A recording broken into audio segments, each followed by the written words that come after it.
The Voice Vista Podcast, venture by Pooja Prasoon. The Voice Vista presents podcast Artistic Minds. Show host Sameer Desai आज इस episode में तबला विशारद पंडित नितिन वारे जी इनसे आपको रूबरू करवाएंगे। शास्त्रीय तबला सिखाकर सैकड़ों तबला वादकों को प्रशिक्षित करने वाले पंडित जी की कलात्मक यात्रा, परंपरा और संगीत के प्रति लगाव का संगम है। उनकी कलात्मक यात्रा को आकार देने वाले उस लय, अनुशासन और प्रेम को खोजने का प्रयास समीर करेंगे। तो फिर शुरू करते हैं कलाकार की कला से बातचीत। Welcome to our podcast series where we immerse ourselves in rhythmic melodies and soulful beats of music. Today we are honored to feature an esteemed artist in the world of percussion, rhythm, none other than Nitin ji Ware. Welcome sir. Renowned as an international tabla player, Nitin's mesmerizing rhythms and virtuous performance have captivated audience far and wide. From the bustling streets of Nashik to prestigious stages across the globe, his artistry transcends borders, uniting listeners in a sharp appreciation for the beauty of tabla music. Join us as we delve into the rhythmic tapestry of Nashik's musical journey, exploring the depth and passion that have earned him legendary status in his field. Nitin ji, आपकी तबला में mastery है और उसने आपको पूरे विश्व में ख्याति दिलाई। हम ये जानना चाहते हैं सर कि इस रिदमिक जर्नी की शुरुआत कहाँ से हुई? आपको कहाँ से ये लगा कि yes I can be in this field? कहाँ से वो एक स्पार्क आया? Namaskar to all. First of all, I would like to thank Pooja ji, Sunita ji and Viso for inviting me here. Our pleasure sir. वैसे तो देखा जाए हमारे घर में ही तबला बज रहा था। मेरे पिताजी वेल नोन तबला आर्टिस्ट हैं नासिक के, पंडित कमलकर जी वाले जी। तो उनके हिसाब से बहुत सारे कलाकार घर में आ जाया रहते थे जी। तो उन कलाकारों को देखता रहता था, उनका बजाना सुनता रहता, उनका रियाज सुनता रहता था जी। तो वैसे भी वो संस्कार होते ही रहते थे। लेकिन 8-9 साल की उम्र होगी, वैसे में घर में तबला था तो बजाता ही था जी। तो वैसे सीखना शुरू हो गया, शायद 8-9 साल में सीखना शुरू किया। हमारे पिताजी के एक बड़े अच्छे दोस्त थे और बड़े अच्छे तबला प्लेयर नासिक के हैं, गुरु है पंडित भानुदास जी पवार जी। उनके पास में पहले तबला सीखने ले जाए मेरे को पिताजी ने। फिर वहाँ पे मैंने अपनी वो एकेडमिक तबले की जो शिक्षा होती है विशारद अलंकार की, वो वहाँ से मैंने पूरी की। और फिर हमारे पिताजी को और एक दोस्त थे पंडित नाना मूले जी, वो बहुत बड़े तबला प्लेयर है इंडिया के। मतलब जितने भी जाने माने क्लासिकल वोकल सिंगर है इंडिया के, उनके साथ वो संगत करते थे। मतलब 10,000 से भी ज़्यादा महफिलें उन्होंने बजाई होंगी। तो उनका तबला मेरे को बहुत अच्छा लगता था जी। वो जो जिस टाइप की संगत करते थे जी, यार ऐसी संगत हमें आनी चाहिए। तो मेरा खिंचा उसकी तरफ जाता था ज़्यादा। तो मैं बम्बई में वो रहते थे, तो मैं 10वीं-11वीं से मैं बम्बई जाता था उनके सीखने। तो बहुत साल तक मैंने वहाँ भी सीखा है। उसके बाद पंडित बापू साहब पटवर्धन जी थे बम्बई में जी, वो एक अलग तरह का तबला बजाते थे, उसका तिरपा खासा की शैली का जी। तो उनके पास में मैं सीखा।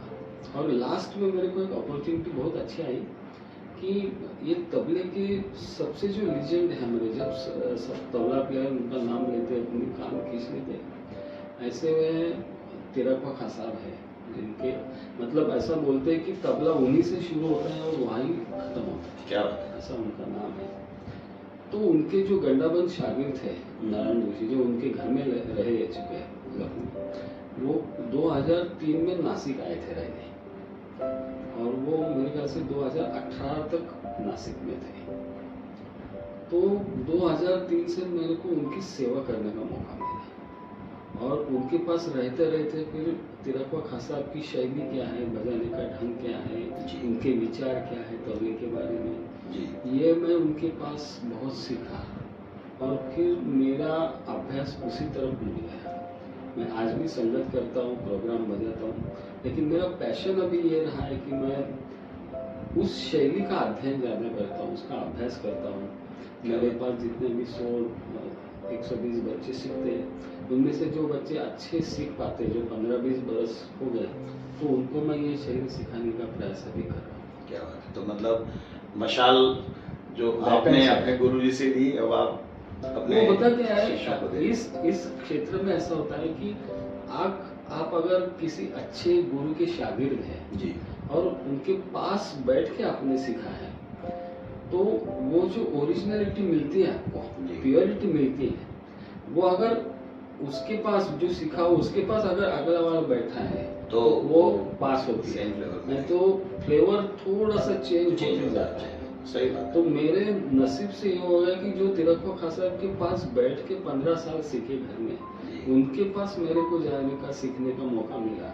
तो वो जो आप बोलते प्योरिटी है, वो उन्होंने इतनी बरकरार रखी है कि वो मैं उसको अभी मतलब पचा नहीं पा रहा हूँ, मतलब उसका अध्ययन कर रहा हूँ अभी, लेकिन वो बहुत कठिन है, आसान नहीं है, अनंत है। अनंत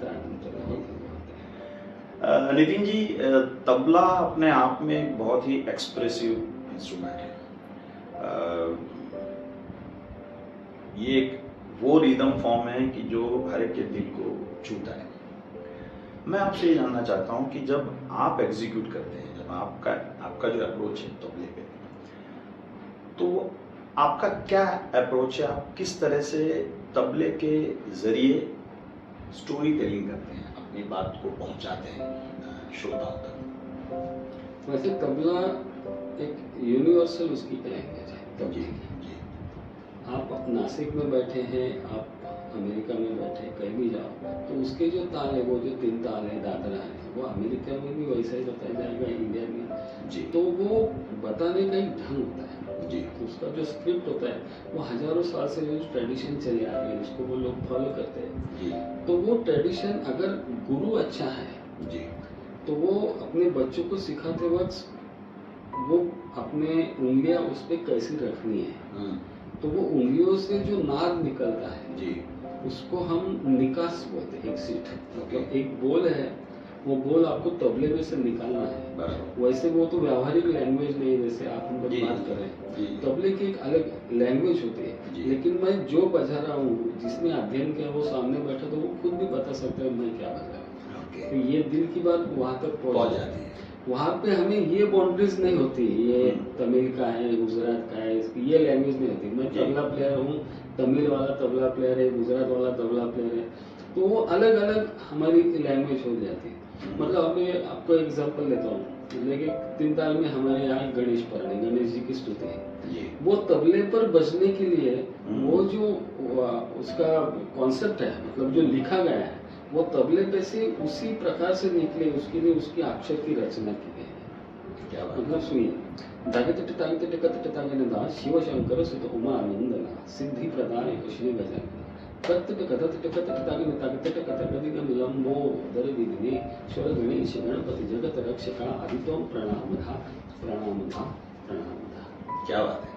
ये तो उसका अति सुंदर। क्या बोलते हैं, वो संवाद हो गया, जी। गणेश जी की प्रार्थना हो गई। जी। लेकिन मैं तबले में से ये अक्षर उनकी तरफ पहुंचाना चाहता हूँ, तो उसी प्रकार से हमने उसको जैसे दागत तागत कत तागना धे धड़ान कत दागन दाड़ा धे कत कत घन्न नाना कत कत कत तागन तागत कत गदिगुण तागे तत कतम तत ज्ञान घन तत दागत तक दागत कदान धा प्रधान धा प्रधान धा। मतलब ये प्रधान धा बजाओ तो अब प्रणाम धा प्रणाम धा ये शून्य आएगा। जैसे मैं बोलूं लंबो उधर विघ्नेश्वर तागे तिटकथुम, ये मैं तबले में बजाऊंगा, सुनने में वो ऐसा आएगा। जी जी। इस प्रकार से वो उसको निकास बोलते हैं हम लोग जी। अगर वो निकास सही ढंग से बजती है तो वो सामने वाले को वही पहुंचाया जाता है जो मैं चाहता हूँ पहुंचाना। अगर उसमें से अलग भी हो गया, मतलब तबला ये लैंग्वेज या वर्ड कहाँ से है इसकी बहुत सारी कहानी है जी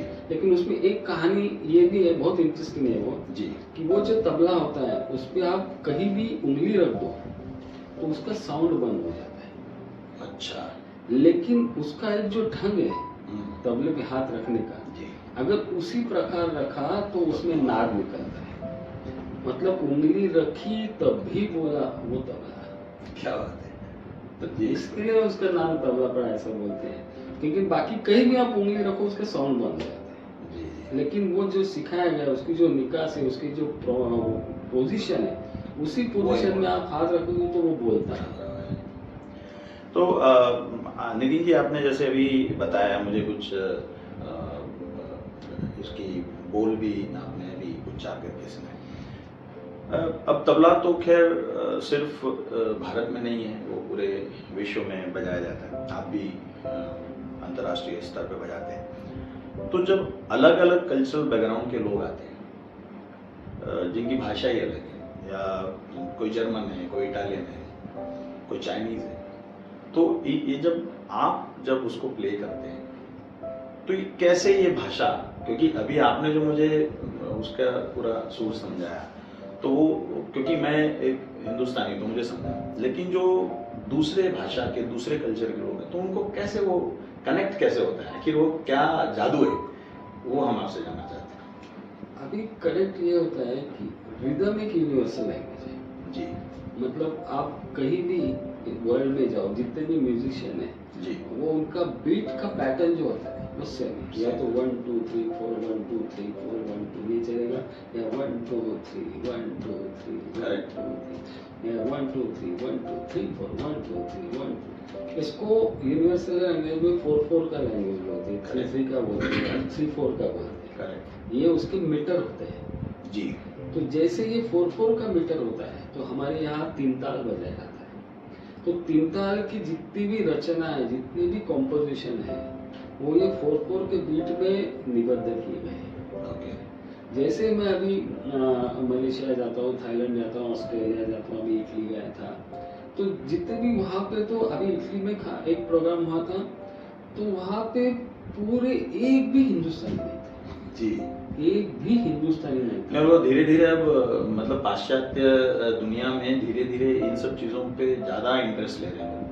हमारी जो कल्चरल ये उसका कारण ऐसा है कि हम लोग वहाँ जो तबला बजाते हैं तो वो लोग पहले सुनते हैं कि उनका संगीत सुनने का नजरिया अलग है। बराबर है। हाथ में गिलास लो, नाचो, संगीत चल रहा है, आनंद लो। बिल्कुल सही। लेकिन वो बदलता हुआ ऐसा आ गया है कि मैंने अभी इटली में देखा जी। तो हमारा जो प्रोग्राम चल रहा था तो वो पूरे लोग बैठे हुए थे जी और वो राग जो चल रहा था तो वो लोग रो रहे थे, मतलब इमोशंस आ रहे थे, उनको भाषा नहीं समझ में आ रही, लेकिन वो सुर का जो लगा होता है जी तो वो वाइब्रेशंस जो हैं वो तो आ हो जाता जाए। है। करेक्ट। उनको मालूम नहीं था कि ये कौन सा ख्याल चल रहा है, कौन सा ताल चल रहा है, लेकिन वो तानपुरा मिला हुआ था, वो जो आवाज आ रहा था, वो जो सुर लगा हुआ था, वो जो माहौल बना हुआ था, वेरी करेक्ट। तो उसी हिसाब से ये सब चलता है। जी और इंडियन क्लासिकल में क्या है कि वो टाइम के हिसाब से रागों की रचना की, जी तो उसी टाइम अगर वो राग सुनते हैं तो वो फील अलग होता है, तो वही वहां पे हमें देखने मिला। जी तो जैसे मैं तबला बजाता हूँ तो वो लोग पहले रिदम पकड़ते हैं, जी। हर इंसान ऐसा। अगर उनका और मेरा करेक्ट आ जाए तो वो कनेक्ट हो जाती है, यार ये तो बराबर आ गया, जी फिर वो ज्यादा इंटरेस्ट लेने लगते हैं। जी फिर वो सोचते हैं कि एक ही इंस्ट्रूमेंट है, हमारे यहाँ तो ड्रम होता है, जी। 5 से ड्रम, जी। यहाँ पे ये वो इतना है तभी आवाज निकल रही, ये बंदा खाली 2 ही में से आवाज निकाल रहा है, अलग अलग आवाज निकाल रहा है, उसको कुछ बटन नहीं, कुछ नहीं, बड़ा अद्भुत है, उनको लगता है। अद्भुत कैसे आ रहा है जी। और ये घंटों तक बैठ के बजा रहा है। जी उनकी बैठने की क्षमता बहुत कम है, हाँ, वो बैठ नहीं पाते, बस। लेकिन उनको पता है कि 2-2 3-3 घंटा बैठ के ये बच्चा बजा बजा रहा रहा है। है और हम भी सुन रहे हैं, अलग अलग पैटर्न बजा रहा है। जी हम 2 में से 3 भी करते हैं, 3 में से 4 भी करते हैं, 4 में 5 भी करते हैं, तो वो उनको पकड़ना मुश्किल हो जाएगा, ये तो अलग है, हमसे भी आगे, क्योंकि वो ताल में पक्के रहते हैं, उनको वो पक्का बेसिक उनका तैयार रहता है, बराबर। लेकिन उनके साथ चलते चलते भी हम वेरिएशन दिखाते हैं, जी तो वो ज्यादा कनेक्ट हो जाते हैं। क्या बात है। नितिन जी, आपके लिए नासिक एक बहुत खास मकाम रखता है और आपका होम टाउन भी है। सो ये जो आर्ट फॉर्म है, जो हेरिटेज है हमारे हिंदुस्तान का, नासिक किस तरह से उसको आगे लेकर जाता है? और आप नासिक से जब मतलब आपने जब ये शुरू किया तो नासिक से आपको क्या इस फील्ड में मिला और कैसे आप इसको और आगे ले जाना चाहते हैं? वैसे देखा जाए ना तो तबले के बारे में अगर मैं बताऊं जी तो हमारे पिताजी, हमारे दूसरे गुरु भानुदास जी पवार जी और एक दोस्त थे विजय हिंदी करके, जी तो उनकी अध्यक्षर से भाविक नाम निकलता था, भानुदास, विजय और कमलाकर। ओके तो ये तीन लोग ऐसे थे कि ये 1960 साल की मैं बात कर रहा हूँ। जी तो इन तीनों दोस्तों ने नासिक में तबला पहले बजाया है उसको। अच्छा ये शुरुआत करी है उन्होंने। जी और उनके पास जो भी बच्चे सीखने जाते थे तो इनका ये क्या बोलते हैं स्टाइल रहता था, इनकी पैटर्न रहता था कि बम्बई वाले कहीं से भी बड़े आर्टिस्ट आ जाए जी तो उनकी सेवा करो, खूब सारी सेवा करो और उनको कहो कि हमारे बच्चों को सिखाओ। वाह, क्या बात है। तो जितने भी नासिक में उस साल में बच्चे सीखते थे उनको वो कलाकार आप जैसे आ गए बड़े तबला प्लेयर है तो हमने आपकी बहुत सारी सेवा करी। वहाँ पे तो होटल होते नहीं थे, जी, वो घर में रहते थे, तो वो घर में रुका, उनकी सेवा करी और जाते जाते वो इनको कुछ सिखा। तो ऐसे करके उन्होंने नासिक में तबला पढ़ाया। ओके आज देखा जाए तो 2024 में हम बात कर रहे हैं, नासिक में 5,500 तबला सीख रहे बच्चे। क्या बात है, बहुत बड़ा। नासिक में 16 इंटरनेशनल स्कूल है जी तबले के 100 क्लासेस है जी और हर साल 100 बच्चे विशारद लास्ट एग्जाम को जी, तबले पे विशारद। करते हैं।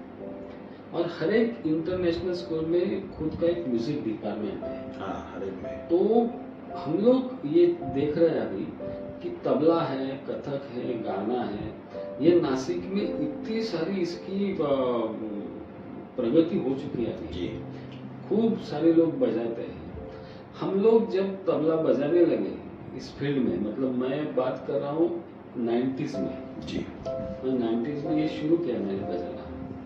तो उस वक्त बहुत कम आर्टिस्ट नासिक में आया करते थे सही। जिनके साथ मैं बजा सकता, क्योंकि उस वक्त बम्बई और नासिक में भले ही किलोमीटर का अंतर कम हो लेकिन सांस्कृतिक अंतर बहुत बहुत था।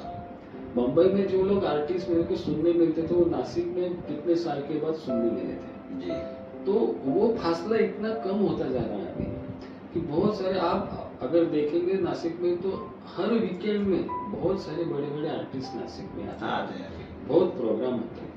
अभी हम लोग ने 3-4 साल से नासिक में एक अच्छा उपक्रम शुरू किया है कि जैसे वो मराठी नववर्ष होता है गुड़ी पाड़वा का, तो वो गंगा घाट पे हम एक प्रोग्राम करते हैं अंतर्नाद करके। हाँ, इससे अभी इस वर्ष भी किया। हाँ, उसकी कॉन्सेप्ट हमारी है। तो नासिक में जितने भी गायन वादन नृत्य के जितने भी गुरु हैं जी उनको हम इकट्ठा करते हैं। क्या बात है। तो 80 क्लासेस 80 क्लासेस इस बार इकट्ठा हो गए थे जी और 1621 बच्चे थे हमारे पास। क्या बात है। तो बड़ा ह्यूज ऐसा वो माहौल वहाँ पे करते हैं जी लोग। जी तो उसमें 350 तबला प्लेयर थे, जी 350 कथक प्लेयर थे, 400 भरतनाट्यम थे, 150 बांसुरी वाले थे, क्या बात है। 700 गाने वाले थे।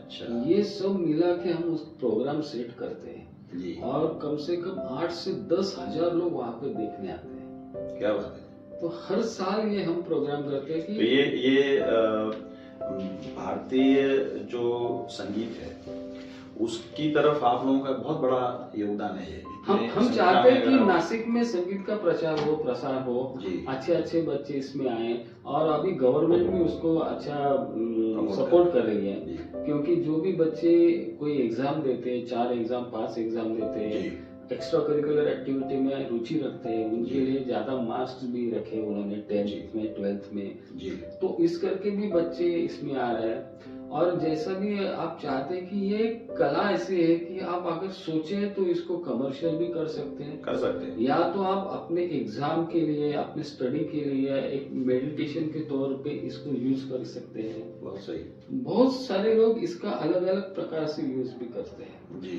तो जैसे भी अभी मेरे पास बहुत बच्चे आते हैं कि जो 12th तक मेरे पास सीखे हैं जी। और सीखने के बाद उन्होंने डॉक्टरी लाइन चूज की है, इंजीनियरिंग में, वो फिर 10 साल उनका कुछ नहीं हो पाया। जी। 10 साल वो सीखे, पढ़े, अब्रॉड गए, सीख के आए, फिर वो जॉब किया, अपना कुछ कंपनी खोला, फिर शादी हो गई। उसके बाद वो बच्चा वापस मेरे पास आता है। क्या बात। उसकी उम्र होती तब कुछ 35। जी जी। वो बोलता है कि अभी मैं आपकी पुरानी नोटबुक निकाल के बैठता हूँ, लेकिन 20 मिनट में बैठता हूँ तो मेरे को सुकून मिलता है। Very good. और एक एग्जाम्पल मैं बताता हूँ। नासिक का एक लड़का है मेरे पास, वो अमेरिका में कुछ यूनिवर्सिटी में पढ़ने गया था जी। 12th के बाद। तो वो एक ही जगह थी बाहर के लोगों के लिए वहाँ पे, और वो 5 लोग आए थे, सेम मार्क्स थे बच्चों को। तो उन्होंने कहा कि मार्क के लेवल पे तो आप सेम है, एक्स्ट्रा करिकुलर में आप क्या करते हैं उस पर निर्भर है। क्या तो बात। ये बच्चा मेरे पास सीखता था, ये जैसे प्रोग्राम होते हैं हमारे, कुछ प्राइवेट प्रोग्राम थे, उसमें पार्टिसिपेट करता था, बराबर। खुद बजाता था। तो उसके सारे पीपीटी प्रेजेंटेशन उसने किए, साथ में तबला लेके बैठा, 15 मिनट तबला बजाता, तो उसी बेस पे उसका सिलेक्शन हो गया। बहुत शानदार, बहुत अच्छी बात है। नितिन जी, आप अंतर्राष्ट्रीय स्तर पे तबला बजाते हैं, बहुत नामी गिरामी बड़े बड़े कलाकारों के साथ आपकी संगत हुई है। तो हमारे दर्शकों को आप अगर कोई ऐसा लम्हा, कोई ऐसा कोई वाकया शेयर कर सके जो एकदम यूनिक हो, किसी बड़े आर्टिस्ट के साथ आपने कुछ किया और वो जो आपके भी मेमोरी में, जहन में हमेशा रह गया हो, so it will be very inspiring for us. वैसे तो बहुत सारे वाक्य होते हैं हमारे साथ ऐसे, क्योंकि अभी इतने साल होने के बाद अभी हम लोग किसी के साथ संगत करने बैठे हैं जी। तो वो जो पहले उसका रिहर्सल होना, साथ में बैठना जी। तो वो गाने वाले आर्टिस्ट को भी एक भरोसा आ जाता है कि यार नितिन है, सेफ हैंड्स में, चलो चलो हम डायरेक्ट स्टेज पे देखेंगे। ऐसे तो होते रहे। एक बार हमने कोलमपुर में एक कॉन्सर्ट थी जी। हमारे दोस्त गा रहे थे जी। अविराज जी, और उनके साथ एक कर्नाटक म्यूजिक का गाने वाला था, जुगलबंदी चल रही थी। जी जी। तो मैं अविराज जी के साथ संगत कर रहा था, और कर्नाटक संगीत के साथ वो मृदंग मृदंग था। होता है, बराबर। तो गाना शुरू हो गया, पता नहीं पहले कोई स्क्रिप्ट नहीं थी उसकी, कुछ नहीं, ऐसा ही चला था, रिहर्सल नहीं थी।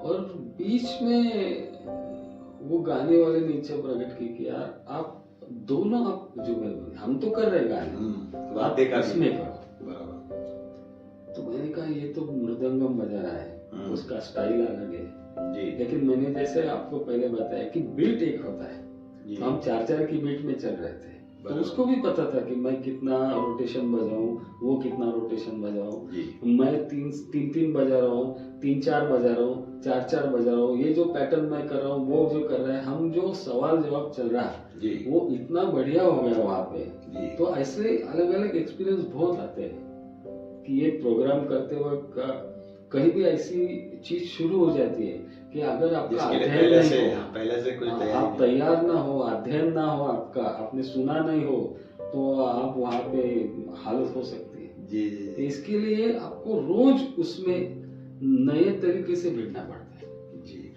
तो मेरा अगला प्रश्न वही है कि क्योंकि तबला अगर बजाना है, सीखना है, तो बहुत ही ज़्यादा उसमें मेहनत और डिसिप्लिन की ज़रूरत है।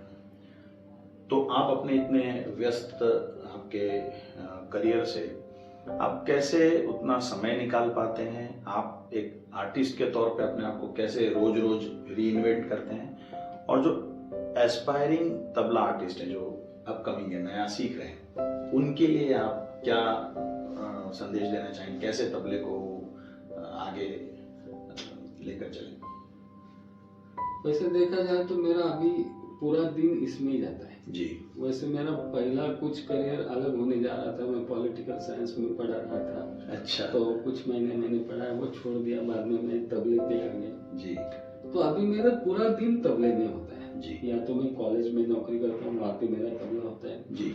मैं घर आता हूँ तो बच्चों को सिखाना पड़ता है। जी।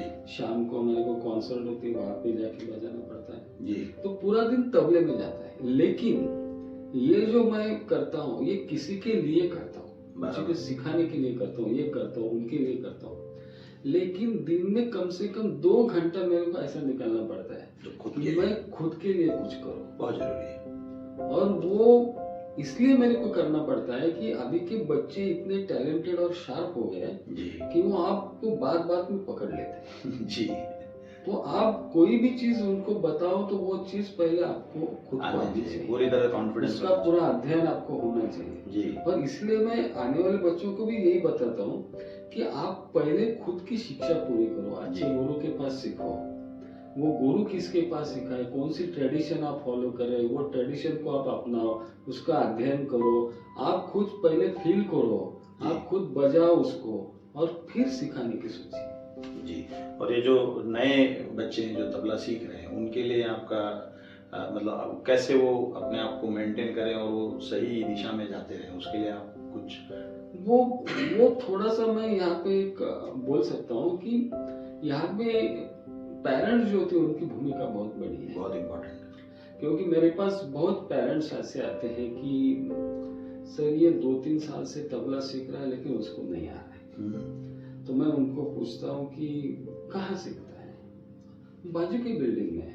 जी। तो मैंने कहा आपका बच्चा कौन से स्कूल में जाता है, वो तो बोले इंटरनेशनल अच्छे स्कूल में। वो कितना लंबा है, वो बोले 10-12 किलोमीटर। जी। मैंने कहा वो शिक्षा के लिए आप इतना लंबा उसको भेजते हैं और तबले के लिए आप बाजू में ही भेजते हो उसको, क्या तो घर के पास में 1 घंटा अच्छा रहेगा, किसी तरह समय। तो ये जो मानसिकता है ना पेरेंट्स की, ये बदलनी जरूरी है कि आप अपने बच्चों को किसके पास सीखने भेज रहे हो जी। और वो क्यों सीखता है, कैसे सीखता है, उसका गुरु क्या है, वो कितना सीखा हुआ है, उसका अध्ययन कितना है। ये अगर देख के वो बच्चा कुछ सीखता है तो वो बच्चों को भी आप मोटिवेट करिए। पेरेंट्स, मेरे पास अभी कुछ बच्चे आते हैं तो जैसे क्लास में बैठते हैं तो बैठे बैठे सो जाते हैं, छोटे बच्चे थके होते हैं। तो मैं उसकी बैग देखता हूँ, सर आपको बिलीव नहीं करोगे, उसके बैग में बैडमिंटन होता है, स्केटिंग होता है, स्विमिंग कॉस्ट्यूम होता है, एकदम ये सब करके वो बच्चा मेरे पास आता है। वो इतना थका हुआ होता है कि वो बैठे बैठे सो जाता है। जी। मैं ये इसी हिसाब से पेरेंट को समझाना चाहता हूँ कि आप उस पे ये इतनी सारी चीजें बोझ बनाएंगे तो वो एक भी कुछ नहीं करेगा। वो जिसमें अच्छा है उसी में उसे आगे तो उसका वो सोचते ही नहीं कि उसको लाइकिंग क्या है। जी। अगर वो तबला अच्छा बजाता तो आप तबला सीखेंगे ना। बिल्कुल। जो भी टीवी पे ट्रेंड चल रहा है क्रिकेट का तो आप क्रिकेट करेंगे, टेनिस तो टेनिस करेंगे, स्केटिंग तो स्केटिंग। तो वो बच्चा ऐसी चीज होती है कि वो किसी में मन नहीं लगाता। बिल्कुल सही बात। वो खाली 1 घंटा टाइम पास करता है, यही चाहता है, और यही सुधारना होना चाहिए उसमें, मेरे पास। जैसे आपने एक वाकया मेरे साथ शेयर किया कि आप इटाली में बजा रहे थे और वहाँ बैठे जितने भी श्रोता थे उनके आंखों से आंसू आ रहे थे, तो ये एक इमोशनल ट्रांसफॉर्मेशन है। तो आप जब स्टेज पर परफॉर्म कर रहे होते हैं और जब अलग अलग कल्चरल बैकग्राउंड के आपके श्रोता हैं, तो आप ऐसा क्या वहाँ पर करते हैं, आप ऐसी क्या कोशिश रहती है आपकी कि इनका इमोशनल ट्रांसफॉर्मेशन हो, हर एक श्रोता को वो लगे, उनके दिल तक पहुंचे? वो पहली बात तो यह है कि जो चीज आप खुद बजा रहे हैं, जैसे मेरा तबला, ये मेरा साज है, ये मेरा मीडियम है जी, मैं उनके तरफ आपका कम्युनिकेशन करने का जरिया है। तो मैं सोचता हूँ कि मैं बजाता हूँ तो मेरे को खुद को आनंद आता है क्या? सही बात है, वो सबसे पहले जरूरी है। अंदर झांके देखता हूँ जी कि अगर मैं ही खुश नहीं हूँ मेरे तबले पे जी, तो सामने वाला कैसे खुश होगा। और जैसे मैंने आपको बताया कि मैं जो चीज बजा रहा हूँ, जो मेरे पुरखों ने दिया है, जो ट्रेडिशन चल रही है, वो मैं चीज बजा रहा हूँ, तो मैं इतना नतमस्तक होना चाहिए उसके आगे कि यार इसके आगे मैं नहीं हूँ, मैं इससे छोटा हूँ, सवाल ही नहीं। तबला बड़ा है मेरे से। जी तो ये जो भावना है ना, मैं बैठता हूँ तब मेरे को जमीन पे लाती है। जी जब मैं बैठता हूँ कि मैं एक पूजा कर रहा हूँ, मैं पूजा बांध रहा हूँ, जी तो इसी हिसाब से अगर मैं कुछ बजाता हूँ, जी जैसे आप गाने वाले हैं, मैं आपके साथ संगति कर रहा हूँ, तो ये मैं सोच के चलूं कि आपका गाना भी कितना बेहतर हो, ये कोशिश मेरे तबले के जरिए होनी जी चाहिए। जी जी बहुत जरूरी है। या तो ये भी हो सकता है कि आप गा रहे हो और मैं लोगों को अपना ही सुना रहा हूँ, वो तो तालमेल नहीं बैठेगा। तालमेल नहीं बैठे, जो दोनों के मन ही मिल नहीं रहे तो उसमें जी। वो गाना कैसा मिलेगा। जी तो मैं सोचता ये हूँ, और मेरे गुरु ने यही मेरे को बताया है, आज तक मैं उसे फॉलो करता हूँ, कि जिनके जरिए और जिसके लिए आप स्टेज पे बैठे हो, जी वो आप ध्यान में रखिए। और तबला ऊपर है, तबला बड़ा है सबसे, तो आप झुक के सलाम करिए, उसकी माफी मांगिए, कोशिश करिए, तो अच्छा आ जाएगा।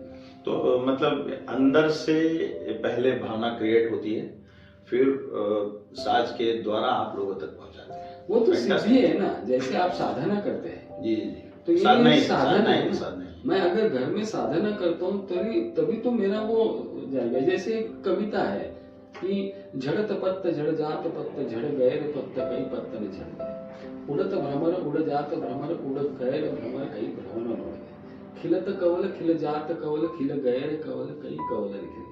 ये दोहा है जी तो इस पे तबले के बोल बांधे। अगर वो तबले के बोल मैं सही से नहीं बजाऊं, हाँ, या तो मेरे हाथ से नहीं निकले, तो ये मैं पहले बोल के कुछ होगा नहीं, जड़ तो पत्त जड़ जा, तो ये लोगों को सुनाई देगा, ये समझेगा। जी। लेकिन त्रिकता दिट दिट कता दिन गिन कता गिन दिगन लाड़ गिन दिग दाड़ गिन तरिक ये बोलेंगे तो बोला सही बात है। वो एसेंस तभी आएगा उसका। तभी आएगा। जैसे मैं आपको बोलता हूँ कि वो जो लफ्ज होते हैं वो आपके फेमिलियर होते हैं, आप जी। उसको दाद दे सकते हैं, लेकिन मैं तबले में से वो आपको दिखाऊं जी। तो उसके लिए वो अच्छा रहेगा। नितिन जी, इतने लंबे करियर में बहुत से ऐसे समय, ऐसे वाकये आए होंगे या ऐसा समय आया होगा कि जहाँ पर आपने कुछ चैलेंजेस आए होंगे, आपको कुछ स्ट्रगल आई होंगी, तो आपने कैसे उनको ओवरकम किया और अपने ये तबले की जो आपकी जो जर्नी है उसे आपने कायम रखा? ऐसा बहुत बार होता है, ये दो तीन चीजों में होता है। एक तो नासिक पहले से ऐसा था कि यहाँ पे तबला प्लेयर कम थे, जी तबला मेकर कम थे, जी अच्छी क्वालिटी के तबले ना मिलते थे यहाँ पे। जी तो कभी कभार ऐसी परेशानी हो जाती थी हमें कि एक बहुत बड़ा आर्टिस्ट बम्बई से आया, उसके साथ मेरे को संगत करना है, जी। लेकिन मेरे पास तबला ही इतना अच्छा नहीं है, जी और मेरा तबला अच्छा ट्यून हो, अच्छा बजने वाला हो, तो गाने में मजा आएगा। मेरे को समझ आ रहा है कि मेरा तबला अच्छा नहीं है, बहुत परेशानी उस वक्त होती थी। जी दूसरी परेशानी, कभी कभार मैं बैठने जा रहा हूँ और मेरे को लगता है मेरे को नहीं आएगा, जी मेरे को अंदर से घबराहट से, यार मैंने कभी बजाया नहीं, ये अलग चीज में बजा रहा हूँ। तो उस वक्त आपकी साधना इतनी स्ट्रांग होनी चाहिए कि वो अंदर से बिल्ट होना चाहिए आपको कि नहीं आप बजा सकते हैं। जी जी तो इसके लिए मैं, मेरे गुरु हमेशा कहते थे मराठी में एक वाक्य की, तो सर नाना खड़खड़ित है, जी मतलब जहाँ पे गिरेगा आवाज आनी चाहिए।